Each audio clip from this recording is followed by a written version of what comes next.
our crews cannot be impaired or hindered by cars that have run off the road, traffic jams, things like that. We need them to get in there, we need them to get the job done, and then we want to get them out of here back to their families for their health and safety. GDOT spokesperson Natalie Dale asking people looking to travel to North Georgia this weekend to delay their plans until winter weather passes through the Peach State.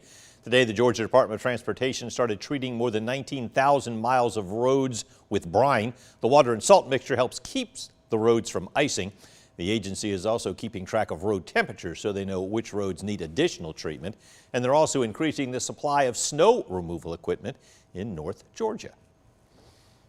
Snow removal equipment, that's something we need that often, very rarely here in Central Georgia. Well, and you hear that brine stuff too. I mean, it's not just snow they're expecting in Northeast Georgia, but ice, which is really, many spots. That is the worst case. That's the worst problem. It's either you get rain or snow, but none of the freezing rain and all the ice stuff. So let's see what's going on over downtown now. We're going to get quickly on over to the models 39, and we'll probably just kind of have 30s to start the day tomorrow. Here we go. Radar shot is quiet. Satellite shows some clouds.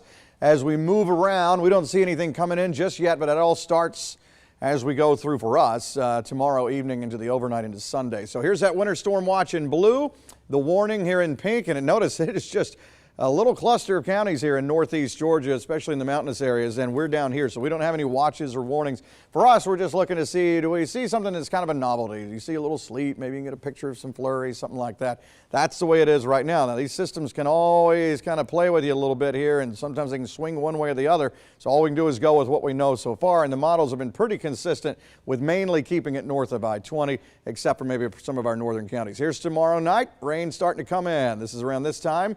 Getting into midnight here. Northeast Georgia starting to get started. You can see a little bit of that color here in the frozen stuff. And again, the pink shaded area just shows where we're looking at a mix. Maybe rain, sleet, maybe some flurries, some freezing rain, something, that kind of stuff, which can be a mess, especially up in Northeast Georgia. And again, Jasper, Putnam, Hancock counties. Not saying it's going to be exactly set up right here, but this is where the general consensus is with most of the models. Now, the difference is with this graph model is it does come down a little bit farther with maybe some snow flurries moving down even toward the Macon area. This is Sunday morning as we go into 9, 10 o'clock, but this is not what all the models are showing. So we could maybe see a few flurries as we go through the day on Sunday with some of this wraparound moisture as it comes around. We'll see if this actually plays out this way. So let's go on over to the high-res model. This one doesn't go out very far, but we'll be able to see at least into part of the day on Sunday. And you can see the frozen stuff in Northeast Georgia, and here's the top of our area here. As we go forward into the middle of the day, Sunday into lunchtime, most of it's still staying up, and this is as far as this one goes, but we are starting to see it change over a little bit toward the north and west. The GFS, again, not your friend if you're wanting to see some wintry stuff. It's North Georgia.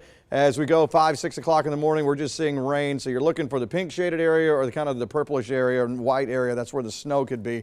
And this is lunchtime Sunday. And notice how it kind of stays up above us here and then moves out Sunday night. Now we're going over to the Euro model. And similar scenario here as most of it is rain for us. Northeast Georgia, right where the watch and warning is. Atlanta to Athens here as we go into lunchtime Sunday and staying up there as we go into Sunday night. And then finally, the NAM model. This one does kind of lean back more a little bit toward the graph way with bringing some stuff down. Here's Sunday morning rain, same thing I keep showing you here, but this one tries to change things over a little bit as we go into lunchtime into the afternoon here. So that's part of the dilemma here when you're trying to figure out exactly what's going to happen when we're right on that line. And see, the problem is there's a wedge set up in Northeast Georgia. There's tomorrow morning, tomorrow afternoon. Let's go forward into tomorrow night. And I put the freezing line on there so you can kind of see this is the reason we call it a wedge. It looks like a wedge. So this is going to be Sunday morning. This latest model run brings that freezing line down a little bit more. And this is not exact, but kind of an average. As we go forward through the day, you can see most of it is just up to the north here. Definitely frozen stuff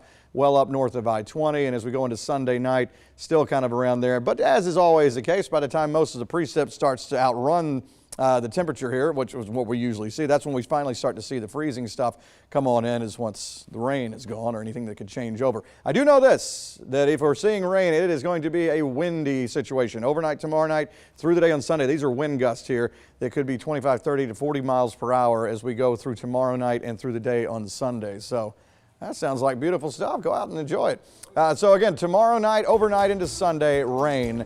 Northern counties mainly could see a little change over to something else. And the rest of us, even in the Macon area, maybe even could see a few flurries Sunday, but it'd be something kind of neat, not expecting accumulation, just kind of a novelty there.